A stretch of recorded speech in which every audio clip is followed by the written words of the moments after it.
So this right here is my 1954 International chassis swap. It's on a 2003 5.4 Triton F-150. It's four-wheel drive. It's a whole bunch of stuff. We got a whole build series on this truck. But, you know, I kind of wanted to share a story about this truck that I've told a couple times to some people on how I first got it. It was going to be included in another video, but it's quite a long story.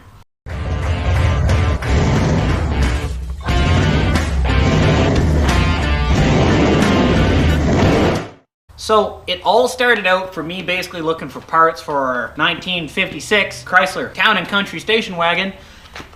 As you guys can guess, finding parts for that thing was quite hard. So I typed it in the Facebook Marketplace and an ad came up for a 55 Town & Country. Yeah, it's worth a look. You don't see them that often.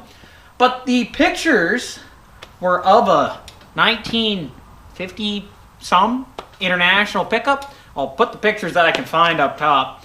And basically it was leaning up against a shed. There was a few parts out in a field, and the car was completely blown apart, the truck I mean. No pictures of the front end whatsoever. It's kind of how it was sitting up, but it had a little bit of a description. Everything's in French. I know English and I know French, but typing French is a complete other ball game. So the only method to communicate with this gentleman was in French. I put on my best French accent and we start talking. The story of it is it's an older truck that was modified for shows and stuff like that.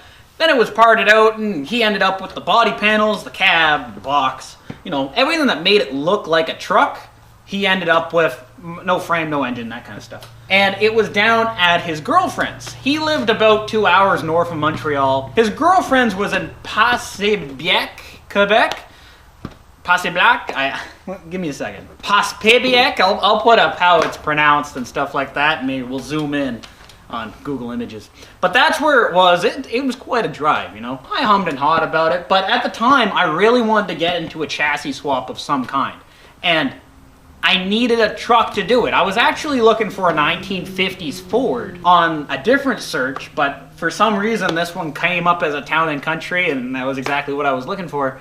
But basically I wanted an old 50s or 40s truck that was in really bad shape because I was gonna cut it up. I don't really like cutting up something that I know for sure I could have made back to original functionality, maybe not original bolts and all that stuff, but original functionality. So when I quite literally stumbled upon this truck on Facebook Marketplace and everything was blown apart, it was perfect. No one in their right mind was gonna restore this truck back to original. So it was perfect for chassis swap and custom work, you know, kind of like a loose rat rod type deal. So I decided to pull the trigger and I did a down deposit on the truck. Without seeing the guy, not the smartest idea, but I never got burned, which was good. Okay, one of those success stories. We loaded up the blue diesel, U-Haul, you know, the general recipe of success. We drove up there all throughout the night. In order to get there, I think we left at 12:50 or 1 o'clock in the morning. We cross over past Camelton and we go into the Quebec border. This is the second time I've actually been in Quebec. I haven't been there that much at all. I think you go in through Point La Croix, and then there's like a T-junction at the end of the road. One's going left and one's going right.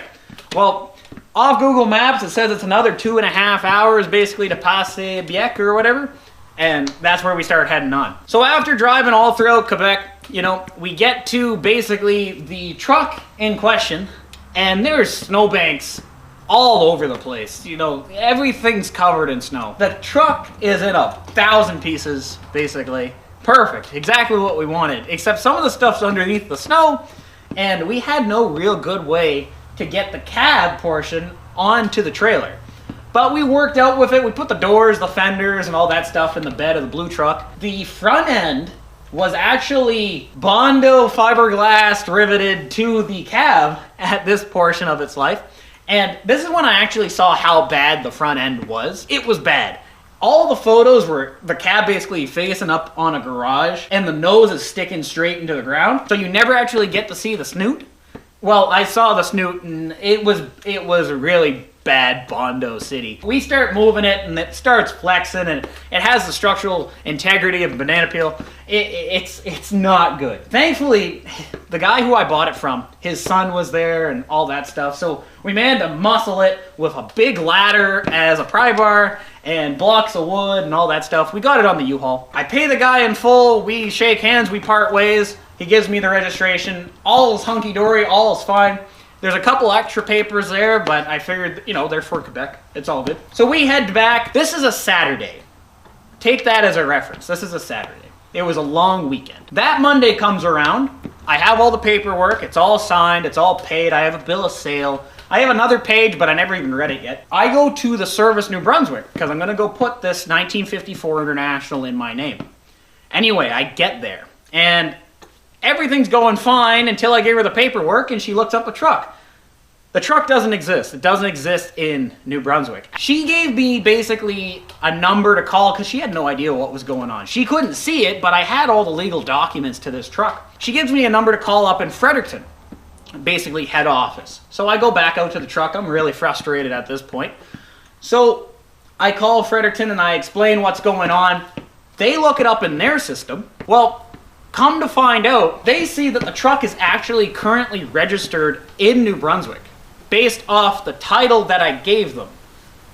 So, now I'm worried. I'm worried that I got scammed, that this guy from Quebec completely scammed me out of my money. I was getting to the verge of calling the RCMP because I thought that I was getting completely scammed, but I asked her before I did that, is there any other scenario that could have happened? She's like, well, I don't think so, but here's the number for the car association in Quebec. Basically, Quebec Service New Brunswick, or Quebec's version of the DMV. I give them a call again. I put on my best French accent. I give them the exact scenario of what's going on in New Brunswick, and so then they can kind of figure out what's going on.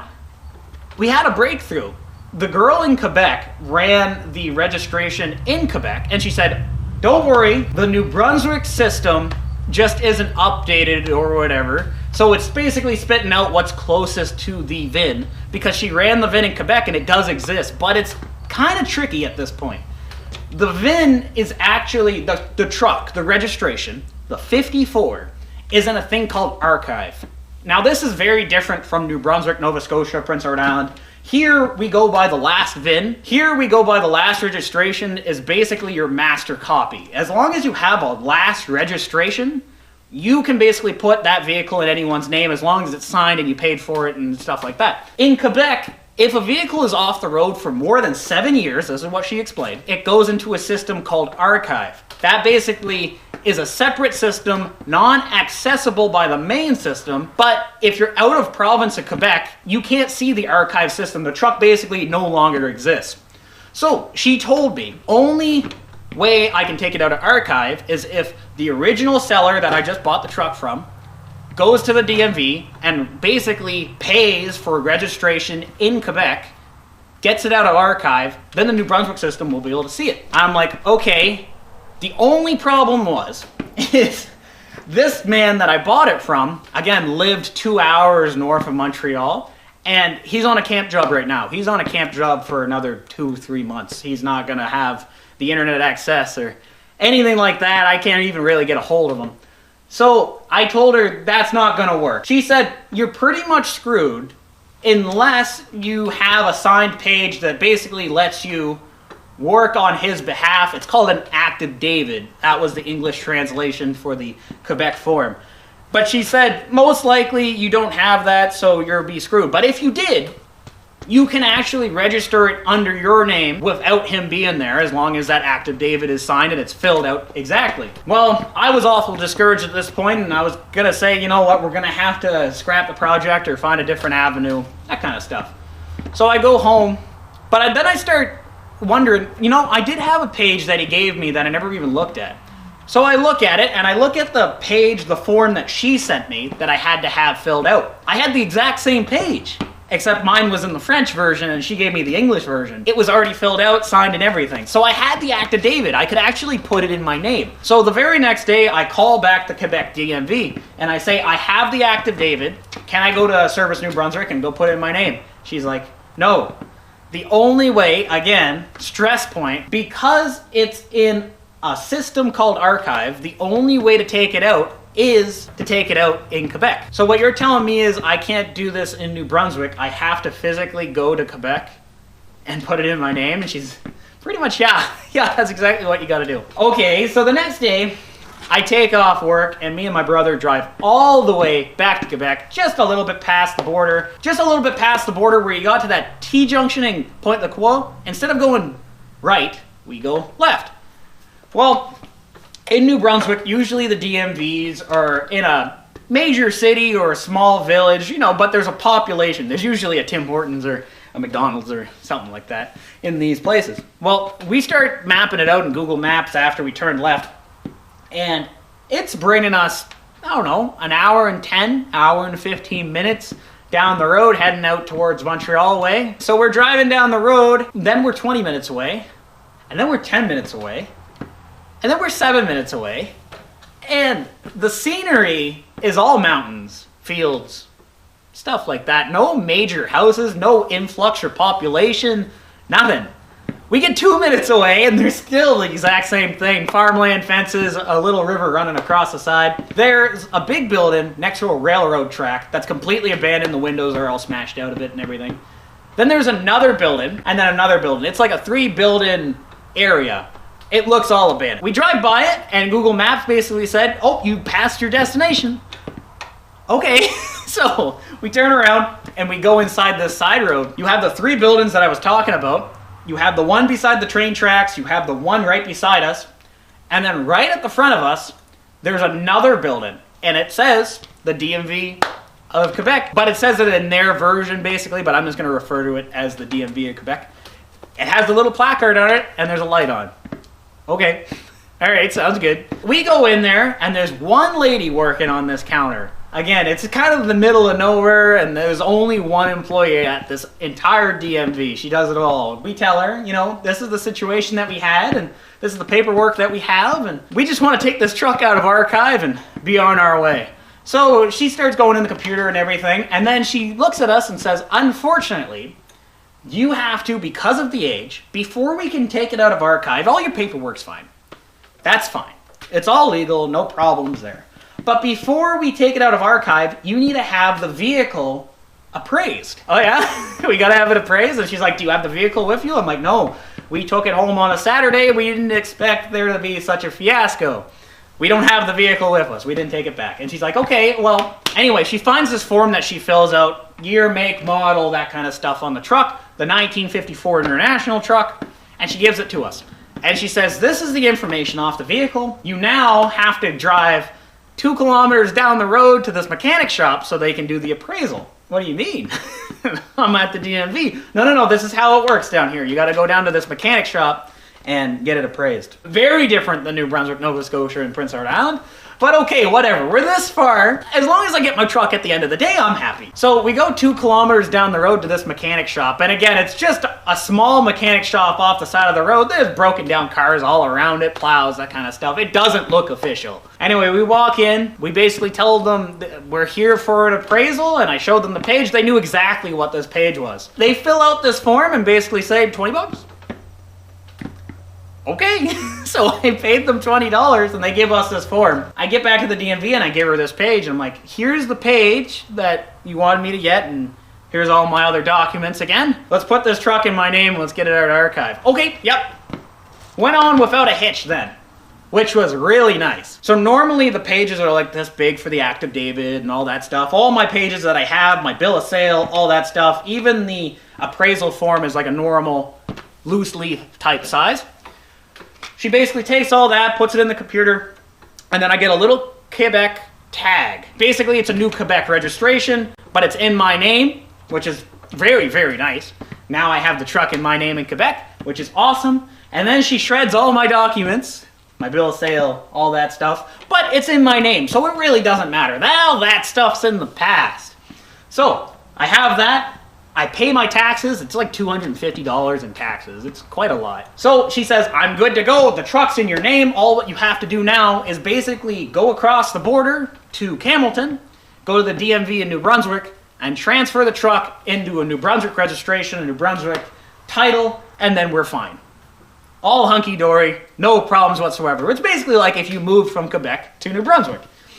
Okay, sounds pretty straightforward. There shouldn't be a problem at all. We get into the Campbellton DMV, the service New Brunswick, and I tell her, yep, I just want to put this truck in New Brunswick. It's already in my name in Quebec. She runs the title and everything, and then she says, you know, when did you buy this vehicle? I'm like, oh, just this Saturday. No big deal.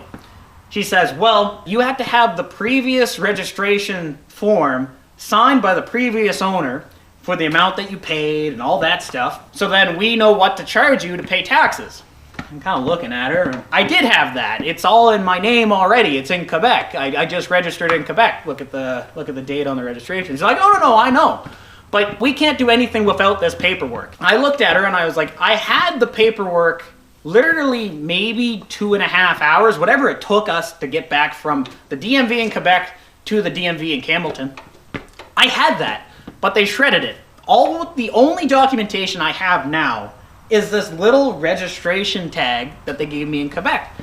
She's like, oh, why did they shred it? It's like, I have no idea why they shredded it. Maybe because they thought I didn't want it. Well, then she looks at me and says, well, there's nothing I can do because we don't have the original documentation for you. I'm like, listen, I'm sorry, but listen, I drove all the way from where I live in southern New Brunswick, all the way to Quebec, took off work and everything, then drove from Quebec to this DMV, and all what I'm trying to do is just transfer a car that I already own in Quebec. I already paid the taxes on it, all that stuff. I just want to put in my name in New Brunswick. And she's like, let me see what I can do. She goes out back and talks to her supervisor. I think at this point the supervisor likely looked at her like she had 4 eyes and said, listen, the guy already owns the vehicle, just transfer it into New Brunswick. Okay. She comes back.